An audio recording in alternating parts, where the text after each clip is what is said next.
बिस्मिल्लाहिर्रहमानिर्रहीम। अस्सलामु अलैकुम वरहमतुल्लाहि वबरकातुहू। प्यारे नाज़रीन, कैसे हो?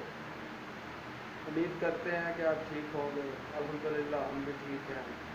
अल्लाह का एहसान है, अल्लाह का करम, अल्लाह का शुक्र है।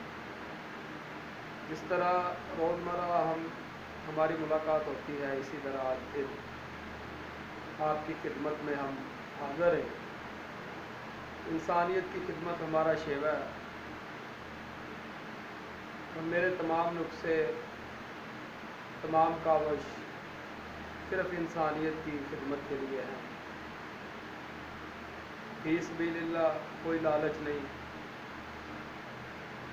अल्लाह करीम की ज़ात तुहाडे ते भी रहमत करे, मेरे ते भी रहमत करे, आलम खलक ते रहमत करे मालिक।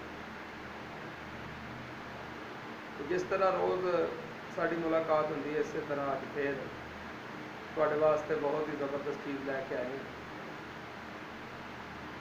जिहदी बहुत भैन भरावां ने बड़ी शिद्दत नाल साडे अगे इल्तजा की थी।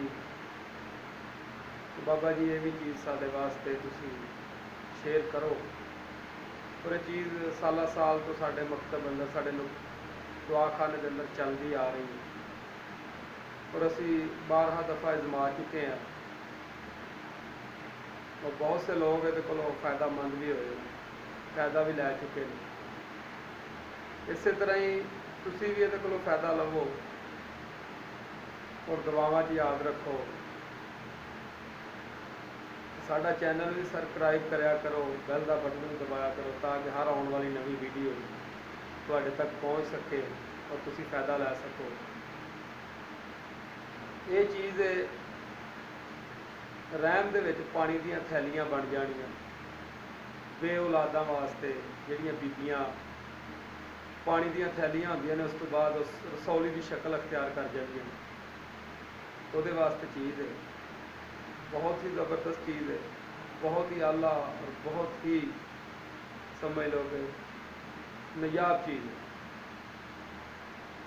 क्योंकि ये पानी दीयां थैलियां बनने की वजह नाल रसौलियां बन जांदियां और रहम की अंदरूनी साखत जिहड़ी है वो कमज़ोर हो जाती है, सोजश वाक़या हो जाती है। आस्ता आस्ता पानी दीयां रसौलियां, पानी दीयां थैलियां जिहड़ियां रसौली की शक्ल अख्तियार कर लैंदियां ने। ते उहदी वजह तो इलाज दे विच देर नहीं करनी चाहिए, छेती तो छेती कोशिश करनी चाहिए इसका हल होए। क्योंकि ये नुस्खे जिहड़े ने, तुहानूं 2 नुस्खे लिखाने ने, ये रहम की फजूलियत को साफ करके हमल रुकण की सलाहियत पैदा कर देंदा। क्योंकि बच्चे का नहीं सैज के हिसाब नाल मर्दजार होंदी है। अगर ट्यूमर छोटा है, माहवारी बंद हो जाए, यदी अलामत ज़ाहर नहीं होती।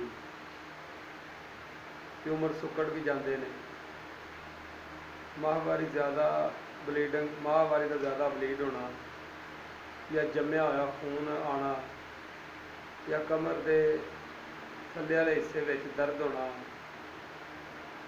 पड़ियां में दर्द होना, पेशाब का ज़्यादा आना, माहवारी ज़्यादा दिन तक आना, पेट का थल्ले वाला हिस्सा भरया भरया लगना, या दबाव का महसूस होना, पेट का साइज वध जाना, या सोजन का हो जाना, सोजिश हो जानी। तो ये वास्ते इंशाअल्लाह अगर तुसी ये नुस्खे 3 माह तक इस्तेमाल करने ने, अगर तुसी इस्तेमाल करोगे इंशाअल्लाह अल्लाह के हुक्म नाल मर्ज चला जाएगा। रसौलियाँ भी और माहवारी की दुरुस्तगी वास्ते ये दोवें चीज़ां बहुत ही ज़बरदस्त ने, बहुत ही आला ने। नुस्खा भाई नोट कर लो और इनू बनाओ और फ़ायदा लवो और सानू दुआवां च याद रखो। पहले नंबर पर तुसां लैनी है सुंड 5 तोला, दूजे नंबर पर तुसां लैनी है ठीकरी निशादर 2 तोला, तीसरे नंबर पर लैनी है मिर्च स्याह, ये लैनी 1 तोला। इन्हां तीनों चीज़ों को लहदा लहदा कुट के पीस के सफूक बना लेना। 4 रत्ती या 1 माशा यानी कि चाय वाला चम्मच अद्धा या पौना चम्मच, अद्धा चम्मच या पौना चम्मच कि तुसी पानी दे नाल इस्तेमाल करना। दूसरा नुस्खा लिखो,